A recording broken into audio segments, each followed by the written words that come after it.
என்னங்கடா தம்பிங்களா, புது வரவானீங்களா? உங்களுக்கு தாண்டா கொண்டாட்டமா போச்சு. எல்லாருக்கும் வருஷத்துல 2 ஃபங்க்ஷன் 3 ஃபங்க்ஷனு. நீங்க தான் புது ட்ரெஸ்ஸா போட்டுனுக்கிறீங்க.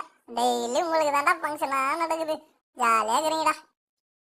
ஆனா ஒவ்வொருத்தரும் நல்லா ஸ்டைலா தாண்டா ஸ்டில்லு கொடுக்குறீங்க. போஸ் எல்லாம் பயங்கரமா இருக்குது. ஆனா உங்களுக்கு நம்மளை பத்தி தெரியாதுல்ல. ஏரியால வேற மாதிரி நம்ம போஸ பாரு. இப்போ இது எப்படி இருக்குது, இந்த இங்கே பாரு, இது எப்படி இருக்குது. சரணா ஸ்டோர் வந்தாலே நம்மள கையில பிடிக்க முடியாது. 100 ரூபா காயினா கூட 10 ரூபா காயினா மாத்தி அப்படியே சும்மா 10 நிமிஷத்துல செல் பண்ணிட்டு போயிடும். தெரியுமில்ல, நங்க ஏரியா இது.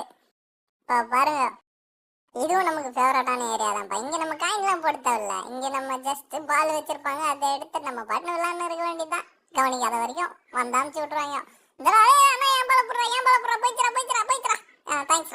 இந்த அண்ணன் கிட்ட வேற ஜம்ப் பண்றேன்னு சவால் விட்டேன். இப்ப பாரு என் ஜம்ப். டேய் அண்ணா, இங்க பாருடா. நான் வந்தேன், பார்த்தனா, எடுத்தனா, ஷூ டக்குன்னு செலக்ட் பண்றேன்டா. நீ என்னடா பண்றாங்க? தேடினே இருக்கடா. ஒரு ஷூ எடுக்கிறதுக்கு உனக்கு இவ்வளோ நேரமாடா? கத்திரிக்காய் முக்கா. சரி வந்தாச்சு, பர்ச்சேஸையும் போட்டாச்சு. அப்படியே வீட்டுக்கு கிளம்ப வேண்டியதுதான்.